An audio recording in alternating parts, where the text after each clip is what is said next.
Je pense que nous avons bien travaillé, nous avons adopté des documents, la déclaration finale commune qui contiennent les évaluations communes de la situation mondiale en général, qui portent sur l'état d'affaires dans notre partenariat économique, politique, celui en matière d'investissement, de sécurité, la lutte contre les menaces, en matière d'enseignement, en matière humanitaire, culturelle. Toutes ces appréciations sont accompagnées d'arrangements concrets qui portent sur tous les domaines. Et il s'agit de plusieurs feuilles de route qui seront promues dans les jours à venir, y compris lors de la préparation à la deuxième conférence ministérielle du Forum du partenariat Russie-Afrique. À présent, personne de nos collègues africains n'ont envoyé des invitations, mais nous allons atteindre ces invitations. Nous sommes prêts à nous rendre à n'importe quelle région du monde pour nous rencontrer avec nos amis africains. La décision qui était prise l'année dernière à Saint-Pétersbourg sur les conférences ministérielles régulières nous oblige d'unir nos efforts. Les représentants de nos gouvernements, les milieux d'affaires travaillent également, et notre objectif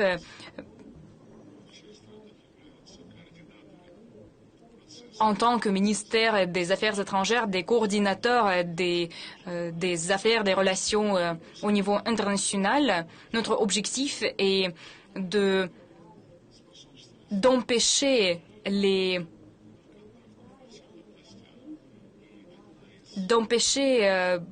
le blocage de ce processus. Et l'un des objectifs clés que nous avons fixés, qui était prononcé par moi lors de toutes les rencontres avec mes amis africains, consiste à la nécessité de nous débarrasser de la dépendance de mécanismes globaux contrôlés par nos pays, par nos partenaires occidentaux. Aujourd'hui, nous avons parlé beaucoup de cette globalisation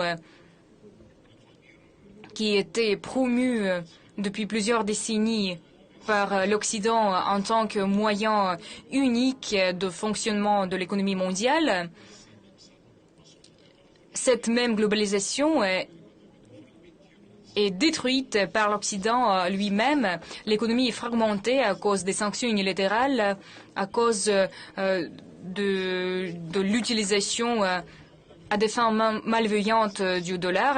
Il existe un autre phénomène qui concerne le règlement de paiement. Alors l'Occident a construit ce système de la globalisation et a promu ces idées, les idées de la concurrence loyale, l'inviolabilité de la propriété et les autres bases de l'économie de marché. Toutes ces idées ont été anéanties par l'Occident pendant ces années récentes. Elles s'estompent dans l'air maintenant parce que les sanctions ont détruit ces principes sacrés du capitalisme. C'est pourquoi la fragmentation de l'économie mondiale persiste dans toutes les régions du monde, en Afrique, en Asie, dans l'Amérique latine, aux Caraïbes. Les gens cherchent les voies, les moyens de développer leur économie, régler les problèmes sociaux, satisfaire les intérêts, les besoins de leur peuple, de faire en sorte que les chaînes logistiques, les chaînes de transport, les chaînes de financement ne soient pas influencées par les caprices de nos collègues occidentaux et ne soient pas influencées par les conditions imposées par la FMI. Et si on parle de l'Afrique,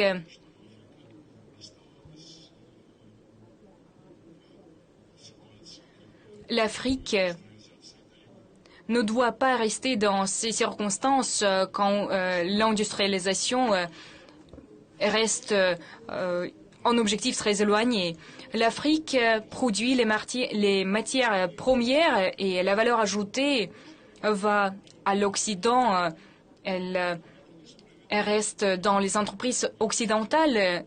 C'est une situation injuste. Nous avons essayé d'analyser cette situation. En 1960, quand la déclaration sur l'indépendance de peuples colonisés a été adoptée à l'initiative de l'Union soviétique, nous avons vu la renaissance du continent africain.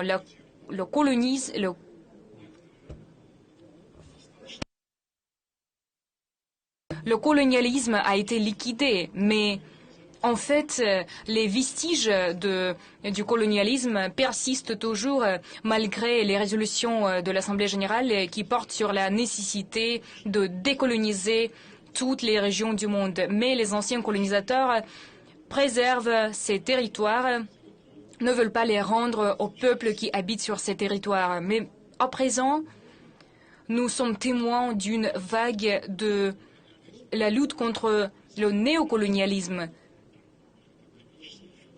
qui concerne les pratiques financières et économiques qui ne donnent pas aux pays africains la possibilité d'utiliser eux-mêmes leurs riches ressources naturelles. L'élaboration de mécanismes qui vont permettre à l'Afrique d'aboutir à l'industrialisation, au développement, qui vont permettre à l'Afrique de créer les emplois, non à l'Occident, mais en Afrique elle-même. Tous ces processus, nous y sommes d'accord, ont déjà commencé.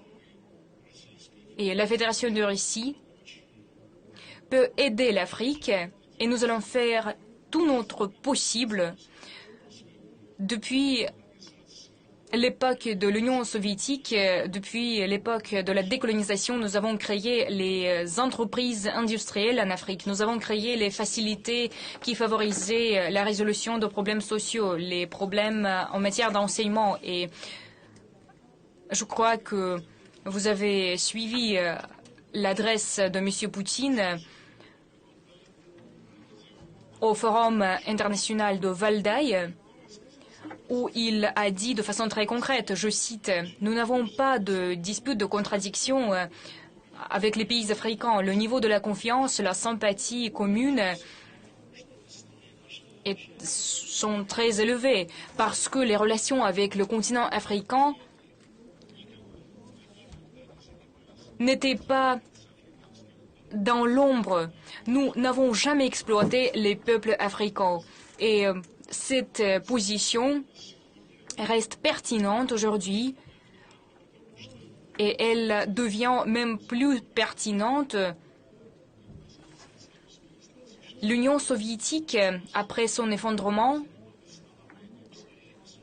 quand la Russie a commencé à rétablir les structures nationales, a fait une pause dans les relations avec l'Afrique, mais depuis 20 ans, nous renforçons de façon efficace la coopération avec l'Afrique à la base des traditions qui étaient créées, qui étaient posées pendant la période de la décolonisation de l'Afrique, ce qui a contribué à l'industrialisation et le développement de l'économie libre en Afrique. C'est pourquoi la déclaration, à part la déclaration finale, nous avons maintenu les discussions très riches en contenu sur les sujets qui portent sur les transformations profondes qui se passent dans le monde.